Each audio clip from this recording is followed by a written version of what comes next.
All right, folks, it's Tuesday, and we are in the WAC. We have a basketball edition coming to you, a little basketball preview because it's getting really close. So fall sports are slowly coming to an end.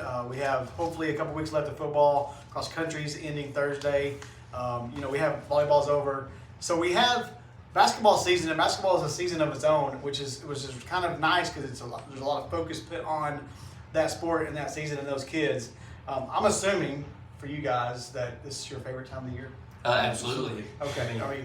No brainer. I just wanted to make sure that If coffee with coach is that easy on the questions, then this is going to be yeah. So we're going to start with Coach Brian in his second year at the helm of Lady Bulldogs coach. First year, I said it was a little bit rocky. You coming in and putting your philosophies, there's definitely opportunity for growth there. Talk about what we can expect to see from you and your squad this year, your varsity squad. Well, we've been working pretty hard on more man-to-man stuff. What we're used to in the 3A is a lot of teams ran zone, very few ran man. And in the 4A, just about every single person we come across runs man. So we put a lot of emphasis on running some man offenses and inbounds plays, trying to get ready for the pressure of 4A, moving into it because we've got some of the top teams in our conference in the state. And so we're looking at that, as well as a lot of teams apply a lot of pressure. So being able to break the press with a pass rather than dribble has been a big emphasis of ours over the last couple weeks. And finally getting all of our girls back from volleyball. I know Coach is getting his back from football. Right. So getting them kind of in the motion, in the routine, because I know one sport's a lot different than the other. Getting them back in shape for basketball season's been a big emphasis for us. Well, there's an excitement but it is frustrating for both of you because you don't have your full teams. Not that we're saying anything of them multiple sport athletes, but you really are looking forward to the time when you got all your dudes, all your gals on the court. Speak about, you have all conference player in Lee McConnell coming back. Speak about anybody else that we could expect to step up because you've graduated 4 seniors? Graduated 5. 5, my bad. That's all minutes on the floor. So where's the experience level going to be at? Right now, it's with some of our girls who played a lot of summer travel ball. Sadie Espinoza, sophomore, Natalie Vatsana, Maddie Egger saw a lot of playing time this summer, playing a lot of travel basketball. I got some travel teams up in Hot Springs, Fayetteville, different places. But our big key is going to be our seniors, mainly a Daily Hunt, returning point guard, was our second leading scorer. Second leader in steals, and one of our better defenders, one of our better offensive threats. So Daily Hunt's probably going to be the one next to McConnell. McConnell's been putting a lot of time in, doing a lot of good things, especially from her range shooting, working with her left hand. So we're going to see a lot more out of her this year, and trying to get her second all conference for the 2 years in a row. Well, we're going to switch gears to the guys, and Coach Ashley, a lot would probably say that you would be going into what's called a rebuilding season because you lost a ton of knowledge, a ton of seniors off the court.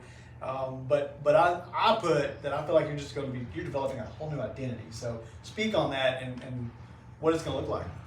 It's a good point. I mean, we went from guys the last several years have been part of three or four conference titles and regional trips and kind of regrouping a little bit. We do return an all-conference player as a sophomore in Chris Lopez. He suffered a leg injury last year, so we didn't have a full season, but he is coming back.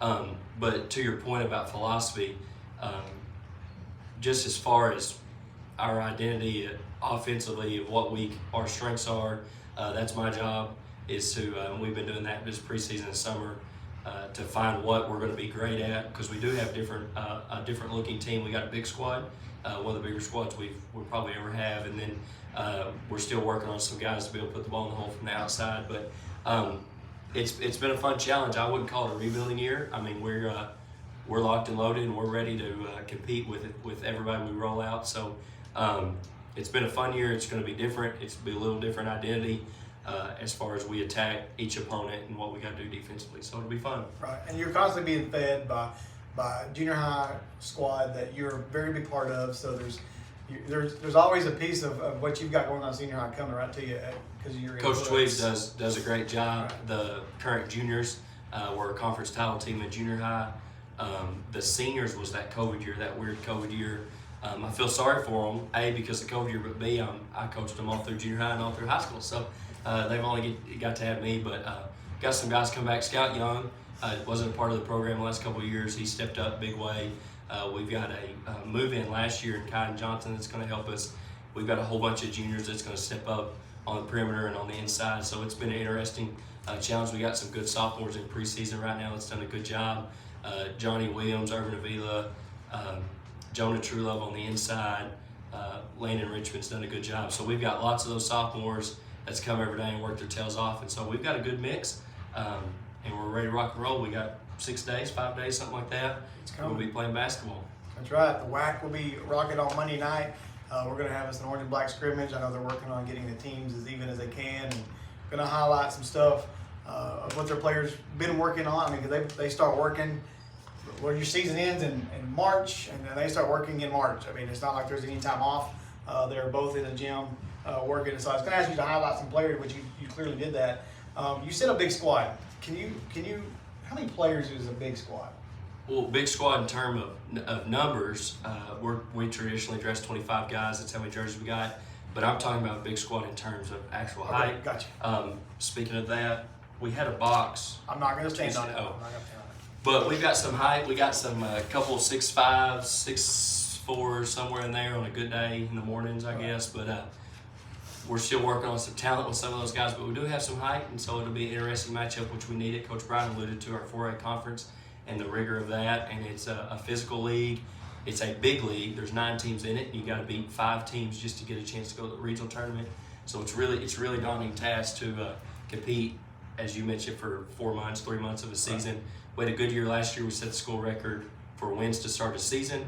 I think we won our first 12, and then we ended up hitting conference, and the physicality got there a little bit. I do think we were going to have some, be able to flip our mentalities a little bit with bench personnel, whereas traditionally we've had similar guys on the bench to come in and do what the starters have done. So it'll be fun. It'll be an exciting year. Mentioned orange and black. That's a good chance to showcase our kids, a good chance for all our kids to be on the floor. Getting back in the WAC, my favorite place to be. And so we're getting it all shined up, polished up right now, and ready to go for next week. So we'll talk to you again real quick about energy of a program. Nothing about the past. I'm just saying that the girls program is coming along. You were headed up all 3 levels last year. You're still going to be a big part of all 3. How do you feel the energy level is with those kids, with those female? Because they've been working tirelessly. Yes, and so what can we see? Are we going to be scrappy, or just give an idea of what kind of energy we'll see from Lake Bulldogs? I think you're going to see a lot more scrappy. We've seen a lot more this last summer. We got a few wins this summer, a few more wins than the summer before, mainly due to our effort and our ability to shoot the ball a little bit better. Our girls have come a long way as far as that ability, hitting the long ball. Coach kind of mentioned it with his guys. Our long ball is getting a little better, not where we want it to be just yet, but we're getting better at it. But the energy level is definitely going to be there. We've got some good defenders, and we're going to be running kind of a little bit of a new defense this year to allude to that, a little bit of aggressive play. I wanted to highlight a few games early on that are huge games, and of course they both said every game's huge, and I get that. Orange and black game's Monday. Kind of have a big game on the 17th. It's going to be something new. We put it out there a little bit about homecoming, and there'll be more coming. Is there anything you want to add as far as big games that if they're going to be in the WAC and not sitting at home watching live games, they must be here for early on in the season? We got Elkins coming. The first game will be the 14th. That'll be a Tuesday before Thanksgiving break. And then, as you mentioned, the 17th is a homecoming game. For the first time in 3 years, we'll welcome Mansfield to the WAC instead of going and playing them at their place. And so that'll be on the 28th of November. That's a big game for me and Coach Brian both. Absolutely. But just to that first game, we had just up the road to Lavaca. Lavaca's a basketball on the boys' side. Girls' side is a very good program as well with Coach Wiles. But Coach Reed on the boys' side, they've won a conference title, I would think, 6, 7, 8 years in a row, something like that. I couldn't tell you the last time they lost a home game. And so it'd be nice to see everybody travel up there on the 7th and get to take in that game, the very first outing of the Bulldogs. And so all of them's big, and then conference play starts right away. So with having 9 teams in your league, those non-conference opportunities to get wins are huge. Early in the year, you build momentum, you build some confidence in your kids before you roll into conference play that December 1st, and so it'll be a good opportunity for us. So we're gonna switch gears to a different side. So it's Halloween, and you've been invited to a Halloween get up. What are you going as? What are you gonna dress up as? As a big dub. How do you dress up as a big dub? Coach White said SpongeBob yesterday. I can't do It kind of SpongeBob. threw me off. I can't do And SpongeBob. I was just gonna throw that out there. Is there a special character that you would? I mean, I People don't are trying to know. see a different side of you guys. So People say I look like Brad Pitt a lot. okay. So it may be a Brad Pitt thing. I've got my Callaway shirt on today, so That's it a- could be a golfer maybe. We'll That's, go that's filmmaker probably a something. big negative on that That's one. probably a big negative. Brad, Brad Pitt's bad stunt double. Well, from dark and distance, really dark and really distant. They say I look like Brad Pitt. Right. At least my mama tells me that. Anyway, there's your answers, Yeah. folks. I don't know if you really got what we wanted out of here. I always try to dress with something scary. Okay. So I don't, whatever the scariest thing is, I can scare my kids. Right. I think it's that haircut. Could be. Could be. So listen, Monday I'm gonna dress up as Harry is the Potter. Orange and Black game. It starts at 5 o'clock with the junior girls.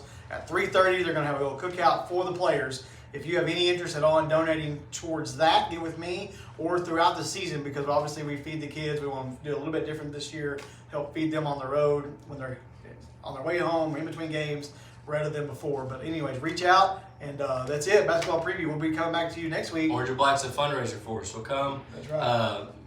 We take donations at the door. You'll get to see some basketball, get to see all our kids dressed out. We'll get to announce them and all run out. So we hope to see you guys next Monday. Well, that's right. Go Dogs.